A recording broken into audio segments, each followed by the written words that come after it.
السلام علیکم ورحمۃ اللہ وبرکاتہ. آپ دیکھ رہے ہیں ایجوکیشن آف اسلام. میں آپ کے ساتھ محمد مشرف قاسمی. کل ہم نے پڑھا تھا کہ انسان ایک جانور میں کتنے حصے کر سکتے ہیں. تو پہلی بات یہ ہے کہ اگر انسان بکرا ہے تو بکرا میں ایک حصہ ہوگا. نمبر دو، بھینس وغیرہ ہے تو اس میں 7 حصے ہوں گے. نمبر 3، اونٹ ہے اس میں بھی 7 حصے ہوں گے. یہ پروسیس ہے کہ بکرا، بکری، بھیڑ، دمبا تو اس میں انسان ایک ہی حصہ کر سکتا ہے، 2 نہیں کر سکتا. لیکن بھینس میں اور اونٹ میں 7 حصے کر سکتے ہیں، یعنی 7 آدمی شامل ہو کر ان کو ذبح کر سکتے ہیں. یہ حصہ کا تھا کہ اس میں انسان 7 آدمی حصہ لے سکتے ہیں.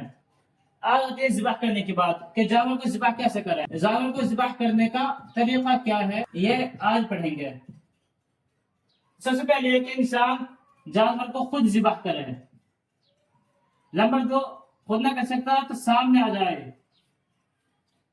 نمبر 3، اگر یہ بھی نہیں سکتا کسی تیسرے آدمی کے لیے دے دے جو اچھی طرح ذبح کرتا ہو. نمبر 4، ذبح کرتے وقت بسم اللہ پڑھے. نمبر 5، ذبح کے دوران بسم اللہ پڑھے اور ذبح کے آخر میں بسم اللہ پڑھے. نمبر 6، ذبح کرتے وقت اس کا رخ قبلے کی طرف کر لے.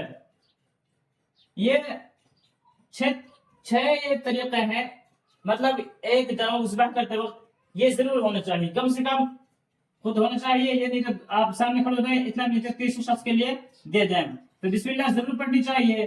تو آخر میں دعا پڑھ لیں اور قبلے کی طرف اس سے رخ کرنا چاہیے. ذبح کرتے وقت قبلے کی طرف رخ ضرور کر لیں. پھر اتنا ہوتا ہے کہ انسان کو کتنی اس کی رگیں کاٹنی چاہیے. تو یاد رکھیں 4 رگیں. تو یہ ہے کہ 4 رگیں ہونی چاہیے. نمبر 1 سانس کی رگ، نمبر 2 کھانے کی رگ، اور نمبر 3 میں 2 رگیں ہیں خون کی رگ. نمبر 3 کے اندر 2 رگیں ہیں خون کی رگ. ان چاروں رگوں کا کاٹنا ضروری ہے. ان میں سے کسی رگ کو نہ چھوڑے ورنہ قربانی ادھوری رہ جائے گی، قربانی نہیں ہوگی. پھر کچھ مسائل طرف آ جاتے ہیں کہ ایک آدھ مسئلے ہیں اور باقی مسئلے بتلائیں گے. تو یہ ہے کہ بسم اللہ پڑھنا، بسم اللہ پڑھنا ضروری ہے، اس کو نہ چھوڑے.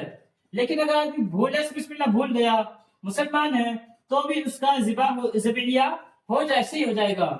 اور یہ ہے کہ اگر آدمی بسم اللہ جان بوجھ کر چھوڑ رہا ہے پھر اس کا ذبح صحیح نہیں ہوگا. اور پھر یہ ہے کہ انسان اگر گونگا انسان ہے تو اس نے بسم اللہ نہیں پڑھی، زبان سے نہیں پڑھ سکتا، تو اس کا بسم اللہ دل میں پڑھ لینا یہ بھی کافی ہو جائے گا. نابالغ بچہ ہے وہ بھی اپنی ذبیحہ خود کر سکتا ہے جبکہ وہ عقل مند، ہوشیار، اچھی طریقے سے عقل رکھتا ہو، ہوشیار ہو. عورت بھی خود اپنا ذبح کر سکتی ہے، کافر ذبح نہیں کر سکتا.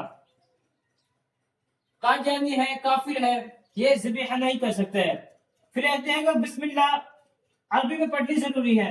نہیں، عربی میں بسم اللہ پڑھنا ضروری نہیں ہے، بلکہ اردو کے اندر اگر بسم اللہ پڑھ لی تو بھی بسم اللہ کافی ہو جائے گی. صرف اللہ کا نام لینا ضروری ہے. اللہ کا ایسے نام لے جو خالص نام ہو. اللہ اکبر کہے ذبح کرتے وقت، یہی سب سے اچھی کلمات ہیں. پھر اگر اللہ اکبر نہیں کہ پتا کہ اردو میں کہہ دیا کہ میں اللہ کے نام سے ذبح کرتا ہوں تو یہ بھی چل جائے گا. بسم اللہ کہنا ضروری اس میں نہیں ہے. بسم اللہ، اللہ اکبر یہ کلمات پڑھنے چاہیے ذبح کرتے وقت. لیکن اگر انسان بھول گیا تو بھی کوئی بات نہیں، تو بھی ہو جائے گی. لیکن اگر جان بوجھ کر چھوڑا ہے تو پھر قربانی نہیں ہوگی. پھر تیسری بات آ گئی کہ یہاں پر اردو میں بسم اللہ چلی جائے گی. بسم اللہ اردو میں اگر کسی نے کہا تو بھی کافی ہو جائے گی، اس میں کوئی دقت نہیں ہے. عربی کلمات کہنے ضروری نہیں ہے. تو بات یہ تمام مکمل ہو گئی کہ انسان کو ذبح کس طرح کرنا چاہیے اور کیسے ذبح کرنا چاہیے. اور ایک پورا پروسیس اس میں آپ اچھی طرح سمجھ لیں. اگر سمجھ میں نہ آئے تو دوبارہ معلوم کر سکتے ہیں.